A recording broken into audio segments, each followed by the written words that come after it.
So in today's contemplation, I wanted to explore the idea of idealism. For those following the Gene Keys work, this is the 11th Gene Key. And the sun has just finished moving through the 11th gate in human design as well, yesterday. So what that means essentially is that this theme of idealism and its shadow nature has been moving through our collective and personal lives. So what is it all about? Well, you can think of idealism as essentially being, the highest potential of an idea, if you think of it that way. So whatever idea you have or whatever ideas you're having, idealism is taking that idea and then elevating it to its highest potential. So if you, for example, were out in life and you had a challenging experience, there was a bit of conflict, or you saw something, someone fighting with each other, that might give you an idea. And that idea might be, hey, how about we try and find a way to all get along and stop this suffering collectively and see if we can find a way to elevate ourselves out of that suffering. That's a great idea. And it becomes an ideal when you hold that higher potential. So you might think of that as world peace. Now that world peace becomes an ideal for you. It becomes something that you strive towards in every action that you take in your daily life. So all of us have ideals, whether we're conscious of it or not. And religion and spirituality is very big on ideals. Hence, often it can be said, oh, that's very idealistic. The idea of world peace, very idealistic, not very realistic.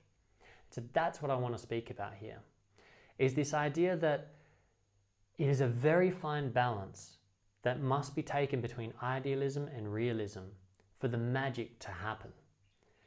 And you can think of idealism as being the light of source, creation, God, the galactic ordering dynamic, whatever you want to call it. It's the light itself of creation that as a frequency is coming down into our reality through our DNA and projecting through the lens of our DNA onto our reality.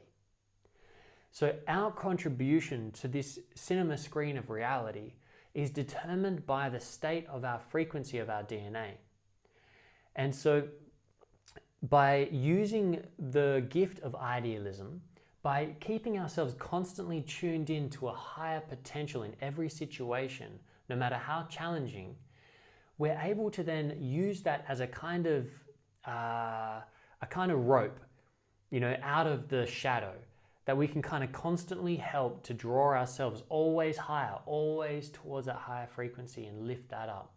And in doing so, constantly shifting any conflict, any fear into love through that process.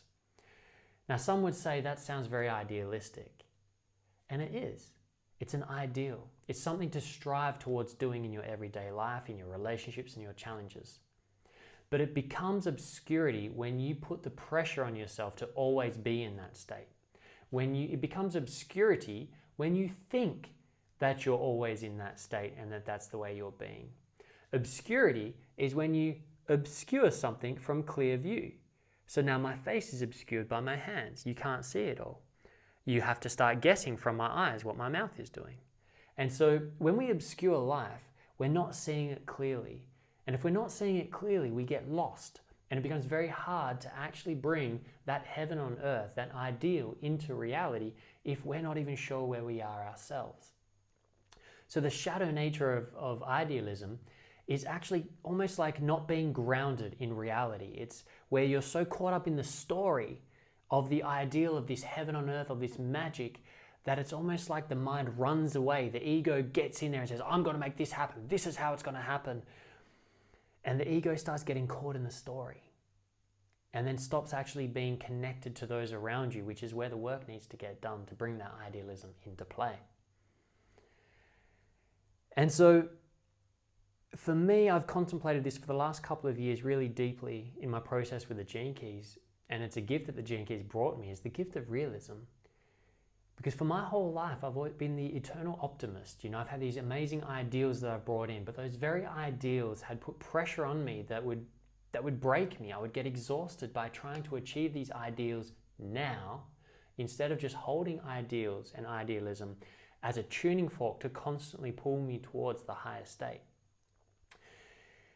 And so one of the beautiful gifts was really exploring the gift of realism And the greatest analogy I've heard in idealism and realism and its relationship is that realism is like the riverbanks and idealism is the running rapids, the running water, the inspiration flowing through life and finding it, carving out its path down the mountain.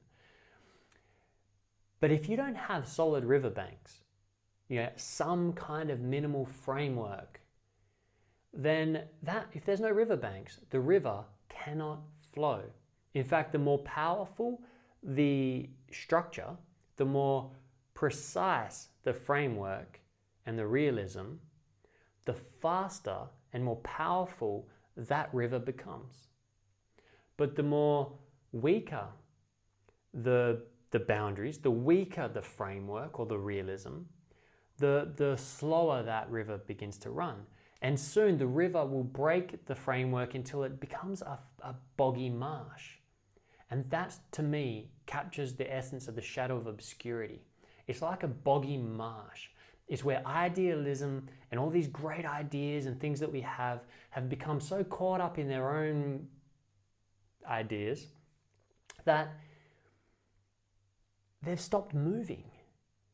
That they're now running in circles, and we'll often start creating groups where we start talking about these higher ideals and almost generating the feeling in that group. But then as soon as we leave the group, that energy just disperses and becomes like a bog, like a boggy marsh. And what was once a beautiful ideal now becomes a cesspool of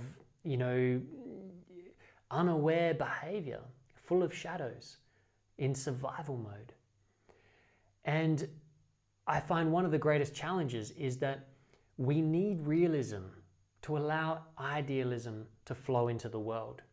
Just as we need egos, we need physical bodies, we need a physical planet for the light of consciousness to stream through our DNA and project into this reality and do the play and to do the show. That's what the ego is for, is to facilitate the process. But we need to stop the ego from being in control. That's when it gets out of control.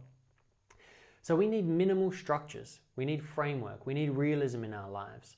And in turn, the more we have and it's not about complex dominating structures, but just enough structure to support you, to be realistic with yourself. How are you right now? Are you feeling stable? Do you have core stability? Are you able to pause through your days and ensure you have self-awareness? Are you ensured that the decisions you make are your decisions? Or are you allowing the mind to get caught in the obscurity of life and get taken on all kinds of journeys into these other people's stories and losing connection with your own idealism? What does your daily life look like? And if you're finding that you're constantly running in circles and that you're not feeling like you're moving forwards, then there's a good chance that you're caught in the shadow of obscurity. And that by putting in some minimal frameworks and structures of realism to look at how you can create a day for yourself from waking up to going to bed that has a few rituals, a few little structures that can just contain the energy, then what you'll begin to find is by giving yourself, ironically, this realism that feels like it might be kind of beating up on your ideals and your freedom and the magic of what you know should be possible, that it will paradoxically allow the magic to happen even more. It will allow the idealism to actually take seed. So picture idealism as the seed of the highest potential in your life and what you see out there. And see realism as the framework, as the trellis for that seed to grow on. Just like a tomato tree, we use a trellis to help guide it in its early stages until its root system and its stem gets strong enough to hold itself, then the framework can break away. So contemplate in your life, as I'm doing in mine right now. Do you have a trellis in your life? Do you have a framework that's helping support you to grow into your own power, into your being? And if not, maybe consider trying to see what that might look like for you. And for me, the Gene Keys work has become one of the most powerful frameworks of realism that has been helping me to achieve this. So I suggest, if you haven't already, to click the link at the end of this video and download your own profile and check out the Gene Keys work. And comment below if you do work with the gene keys, or if you've been, you've got some thoughts on idealism. I'd love to hear from you and have a bit of interaction on these videos.